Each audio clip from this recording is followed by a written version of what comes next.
Hello, everyone. Welcome to Grin.eco podcast. And today, my guest will be Mark Pawlikowski, the co-founder of Conf42.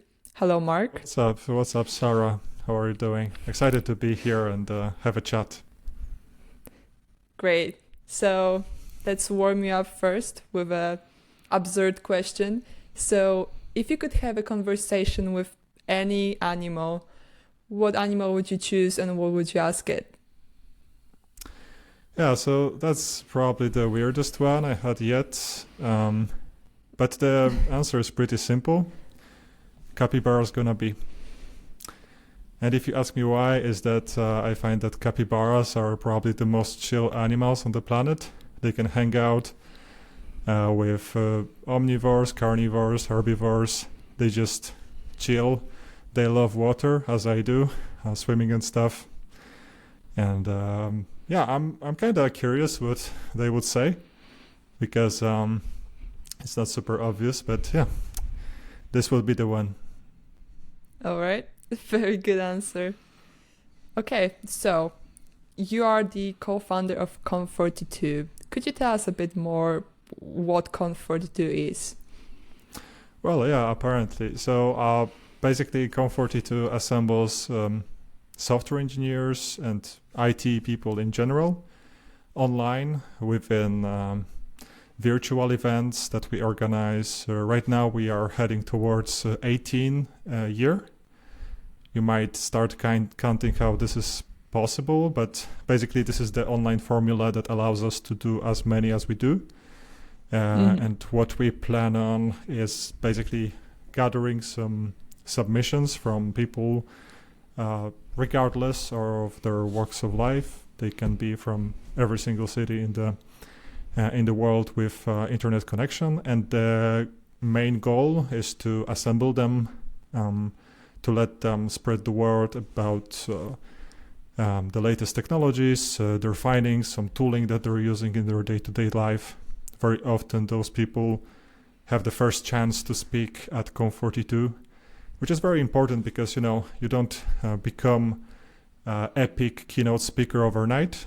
So having those first opportunities and those moments when you can share your knowledge and your findings that you might find a tiny bit underwhelming at times, but then having a cozy space where you can just share those thoughts and give out some insights on the things that you're using in your work is pretty much a nice opportunity for most of people. So we have a nice mix between seasoned speakers and the people who just start in the field.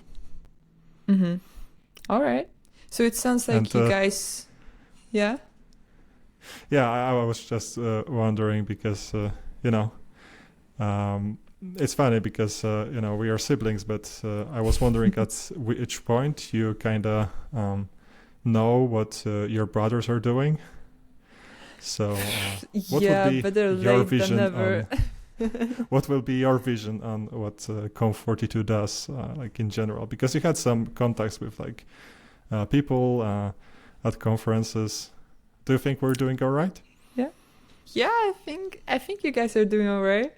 Yeah, I remember the first conference you guys did, and it was in person back then, but now you guys focus on online stuff mostly, right? But I remember that it was amazing. I'm very proud of you. And also, you managed to get people from really across the world. Some people would come from US just for one night to talk at your conference. So yeah, it was very impressive. Yeah, and that actually goes back to the roots of Conf42, because as you mentioned, we started with in-person, and our first goal was to do in-person. So back in 2019, I moved to London, and with Miko, the co-founder, we started thinking of a way to find something for us to do, given our different walks of life. So I have the cinema background. I've been studying film, basically, and video. And Miko is right now an SRE, site reliability engineer. And at the time, he was working at a big corporation as technical lead that was focusing on chaos testing, and hence the name of the first conference. We did Com42 Chaos Engineering back in 2020, and then the magic thing happened. The I should say the malediction on the whole world, the C-19 situation. And actually, the first conference was just right before the outbreak, like literally 1 month before COVID started. So we were actually super lucky to be able to conduct it, even though it was just, the pandemic was just around the corner. So the whole reason why we started doing online is because of COVID. And with Com42, we stay online while we start to develop other brands like SRE Day that focus more on in-person events. Fair enough. Yeah, the C word happened. Okay, but yeah, you guys have a chance to have a broad range of speakers from across the country, and so I'm wondering, is sustainability, like the climate change, anything like that, is that a topic at all in any of your events? Does that come up? Well, it does at times. Like there is this whole conversation that is going around, like the responsibility towards the planet of companies, especially the big ones. They have that have potentially bigger footprint than the small ones.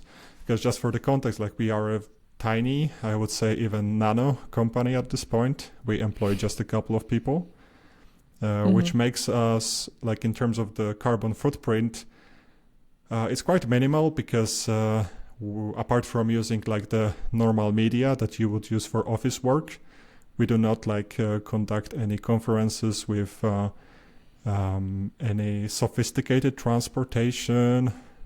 Of course, like the carbon footprint is everywhere and we have to be aware of that. But for us, it hasn't been really like a big question because we just wanted to be, as small as we need to be. I mean, as big as we need to be to grow and keep making conferences, but in the sense that we didn't want to overgrow the whole company before it's necessary. So in terms of, I think the key word here is the sustainability, right? How do we become sustainable for the planet? But I'm kind of new to this topic as well, because even though we have some conferences that had talks about like what we can do to improve the footprint, like what technologies facilitate that. That was actually the question that I wanted to ask to you, like what would be like the top 5 or top 10 things that companies can do to become more sustainable over time? Yeah, so for the bigger companies, that's usually where all of the monitoring goes, and there are various things people do.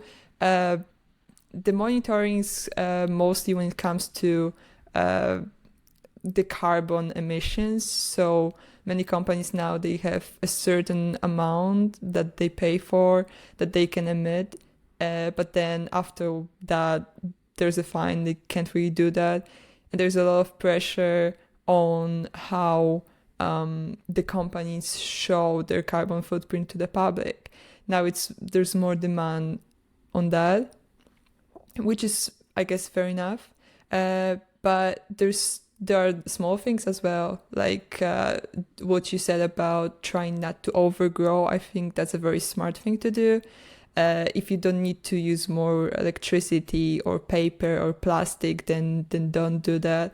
And that's a step in the right direction for sure. I know that there are also many other initiatives that are happening, not only when it comes to companies, but universities as well. They try to encourage students to think about that. There are sustainability pledges in places around the UK universities, at least. So there's a lot of happening.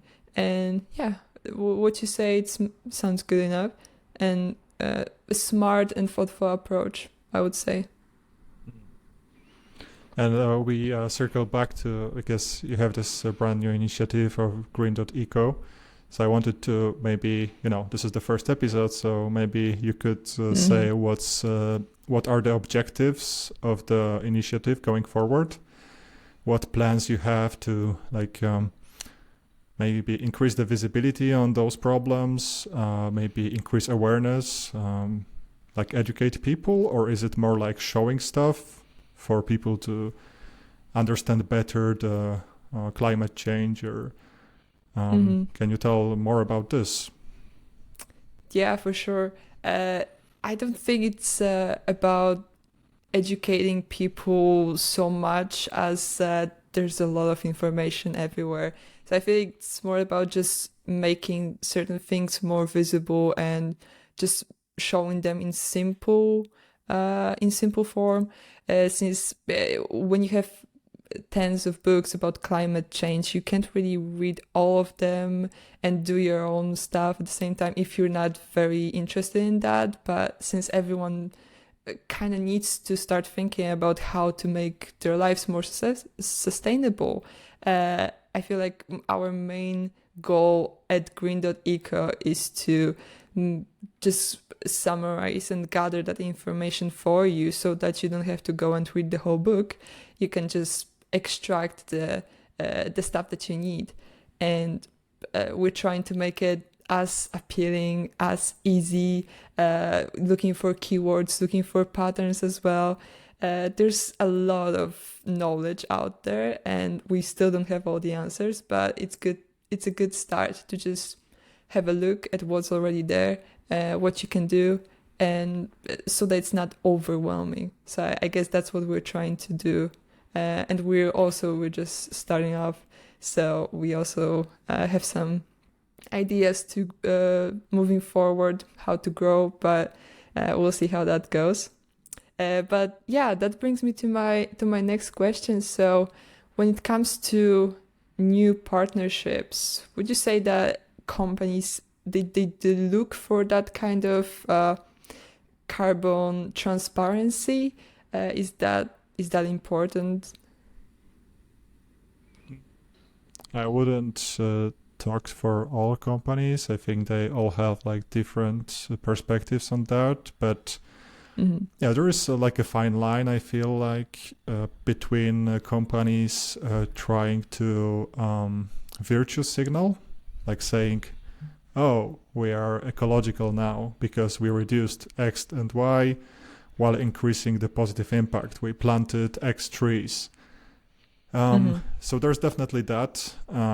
Companies that need this kind of visibility to grow or to appeal to sponsors and kind of investors. But I think the best groundwork for me personally happens a bit in the shadows. You don't need to post everything on social media if you do something good for the environment.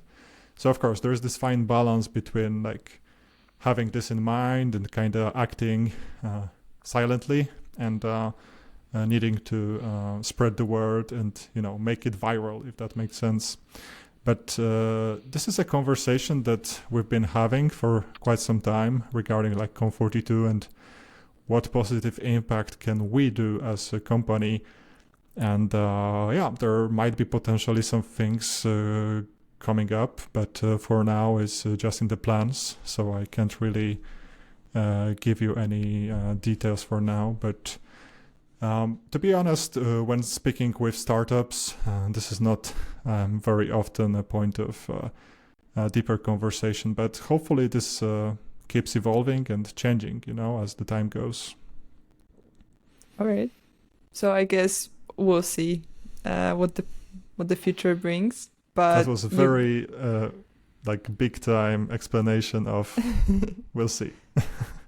All right, fair enough. Okay.